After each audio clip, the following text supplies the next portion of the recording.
Namo tassa bhagavato arahato samma sambuddhassa. Namo tassa bhagavato arahato samma sambuddhassa. Namo tassa bhagavato arahato samma sambuddhassa. Homage to the Buddha, the blessed and noble self-enlightened one. So last month we did courage, which doesn't actually come up as a separate item in the 10 perfections, the 10 virtues to be perfected. But I suppose you could fit it into adhitthana, which means the sort of resolute resolution. We'll do that another time anyway. But it does have a, what we talked about was courage as doing something, you know, like achieving something, even though it's very difficult one way or the other. But there's a passive side to courage, which is, of course, patient forbearance. Now, the Buddha is very big on that. He encourages us to develop it. So this is what he says, things like patient endurance is the supreme austerity. Whoever endures abuse, assault, and imprisonment without animosity, and who has forbearance as one's strength, as one's mighty army, I call a Brahmin. So a Brahmin in the Buddha's in the Buddha's understanding is someone who's achieved something. He was always poking fun at the Brahmins who you know, who were pretending to be the spiritual leaders of society. Many of them were a bit corrupt, I think. I'm sure there were some good ones there. He who holds back rising anger like a rolling chariot, him I call a real driver. Other people are but holding the reins. And there's a verse here from the Therigatha, which is the collected verses of the elders.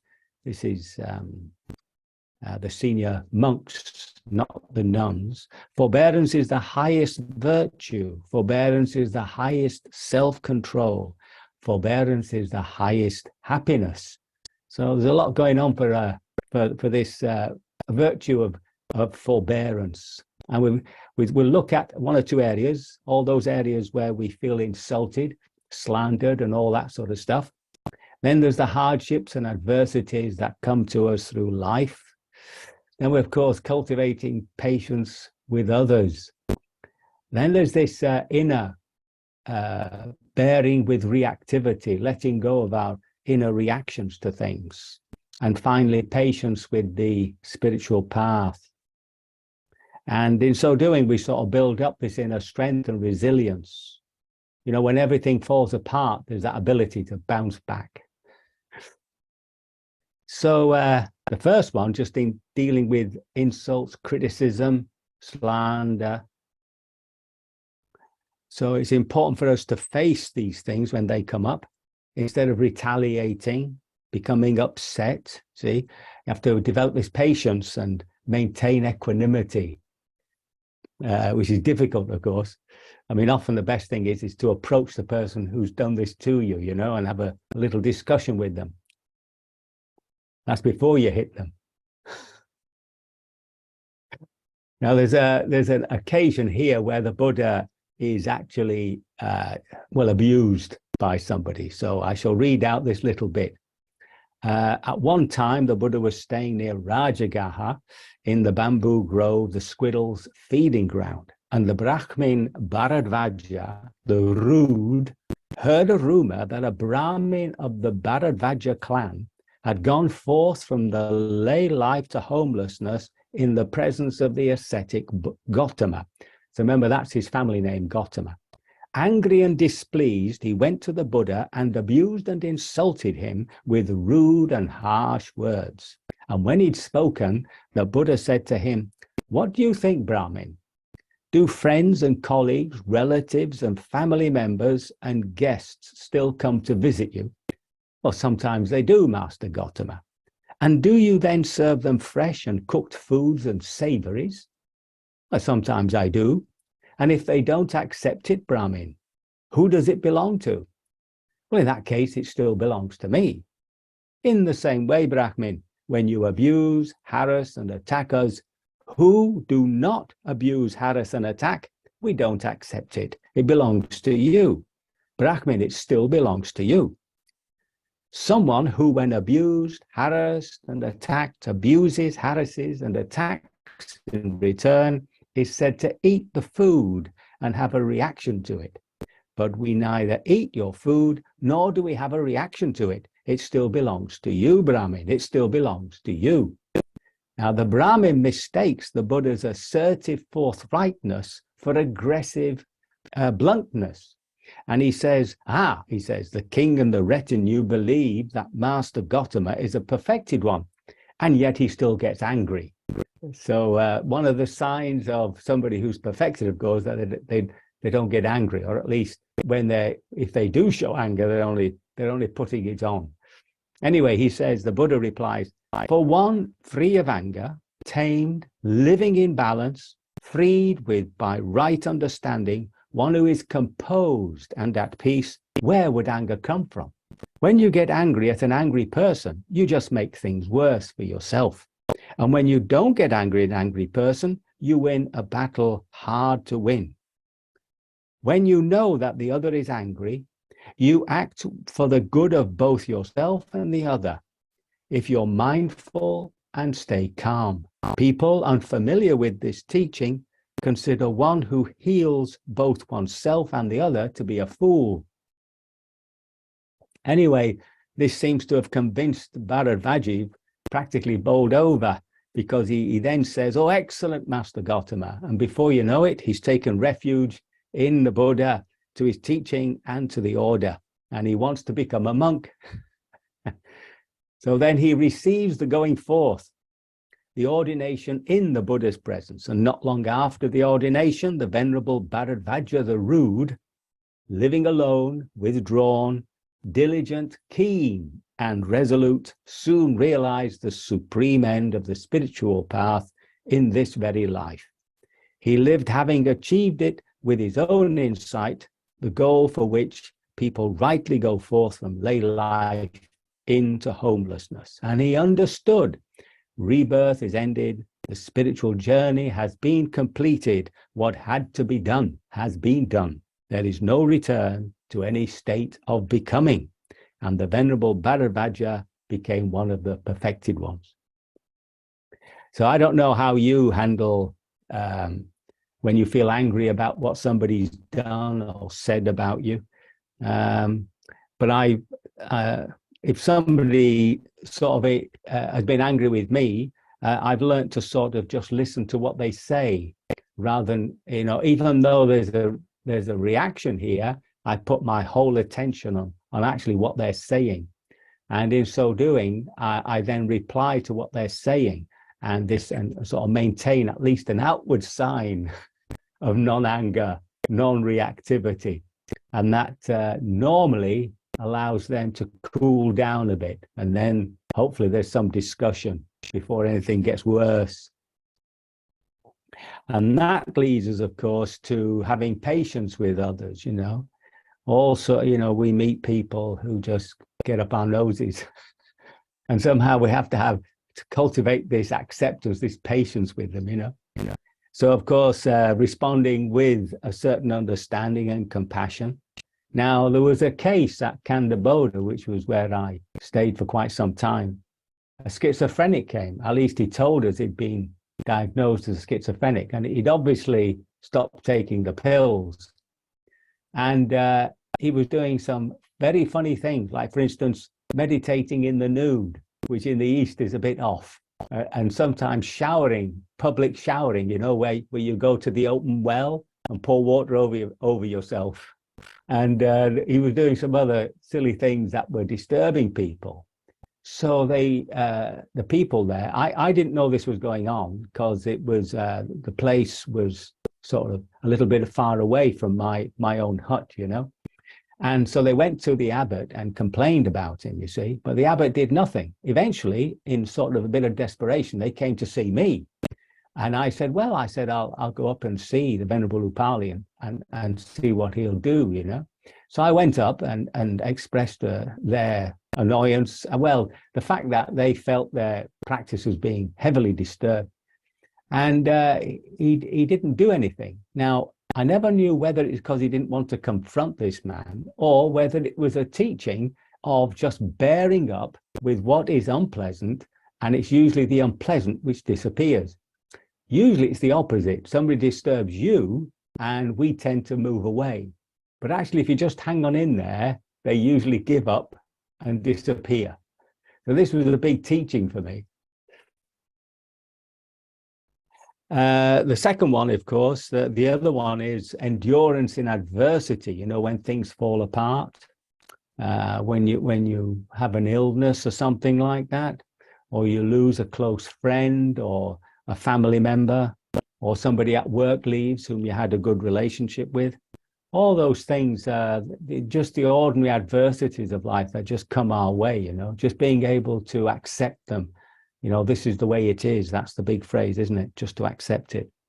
And sometimes I found it helpful to write out the situation so that I'm clear as to what's actually happening. And that allows this, whatever has arisen, anger, disappointment, grief, despair, all that sort of stuff, it just eventually sort of burns itself out. I mean, as you know, recently I had some really bad trouble with a slip disc, you know, which gave me, which stopped me from walking, actually, the sciatica. And funnily enough, you know, having accepted the situation, this year, this is the first time I've actually walked around the meadows twice a day and really sort of enjoyed the way that nature's come alive over the spring. So it's not been that heavy. And it all comes down to this basic acceptance, you know, this is the way it is. If you keep saying that to yourself, you know, just sort of banging it into your head, you know, this is the way it is. And then just letting the heart relax around that. This is the way it is. And then the possibilities usually turn up. I mean, we went through that very strange period of lockdown, you know, that was really weird. And for many people, it was just an opportunity to do stuff they always wanted to do. Now they can't do what they usually do. So take up new hobbies and writing and music and stuff like that. So it is very much a case of bearing with it. And it begins with this acceptance, you know. And then, of course, we find that it's not so bad. However, there can be situations which are very painful. And there's a discourse here called the parable of the saw. I'm sure many of you have heard it. And this is the Buddha says, you know, even with terrible physical pain, monks, even if bandits were to sever you savagely, limb by limb, with a two-handed saw, he who gave rise to a mind of hate towards them would not be carrying out my teachings. Monks, even in such a situation, you should train yourselves thus. Neither shall our minds be affected by this, nor for this matter shall we give vent to evil words, but we shall remain in full concern and pity with a mind of love, and we shall not give in to hatred. On the contrary, we shall live projecting thoughts of universal love to those very persons, making them as well as the whole world the object of our thoughts of universal love, thoughts that have grown great, exalted, and measureless. We shall dwell radiating these thoughts which are a void of hostility and ill will. In this way, you should train yourselves. So that's a bit of a demand, isn't it? In fact, when I once said this in a talk, somebody said, well, the Buddha had a great sense of humor. So, you know, bearing up with things just gives us that sense of resilience, you know. Now, when it comes to our inner practice, I mean, this is also to do with how we react to what's happening to us on the outside, but of course, it also has an effect of how we react to ourselves within ourselves. And all this comes under that quality of desire, reaction, reactivity.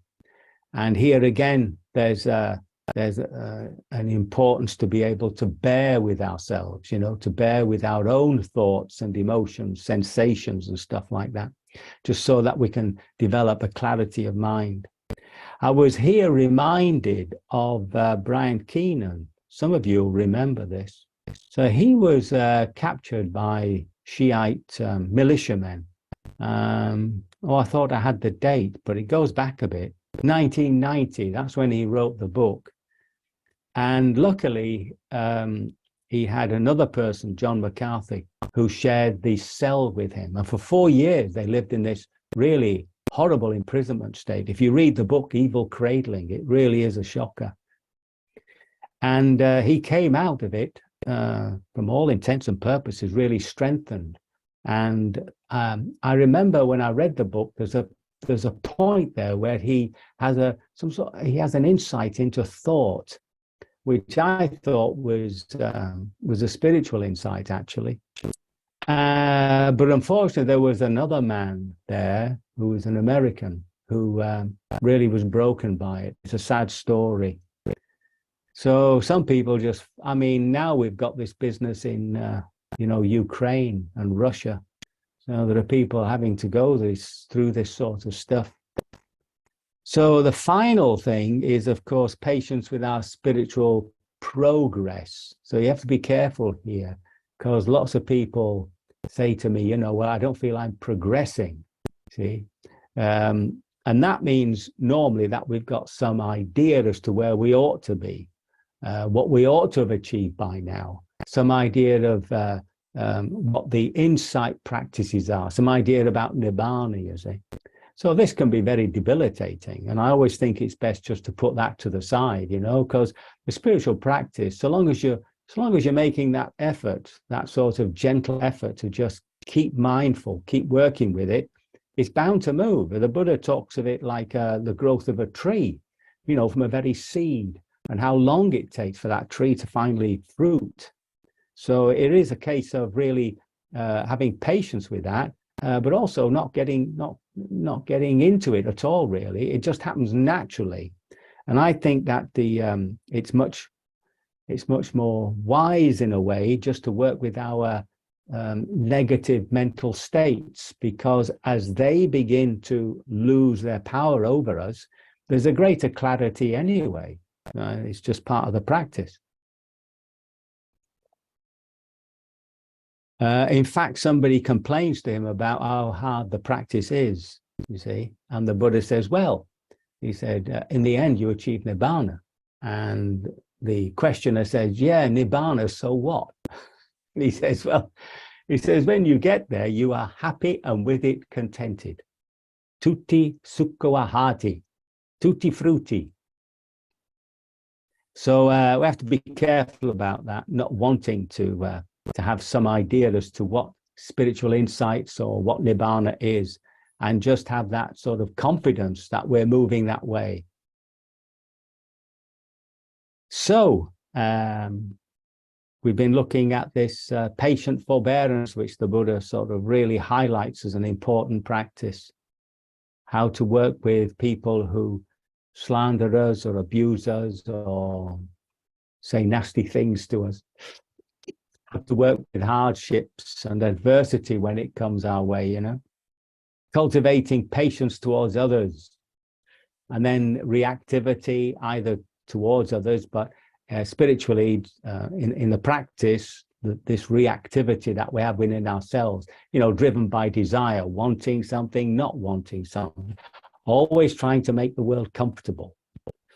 And then finally, just having patience with the spiritual path. The Buddha says it's a gradual path. Very good. So I can only hope my words have been of some assistance, and that by your development of patient forbearance, you will achieve the final liberation from all suffering sooner rather than later.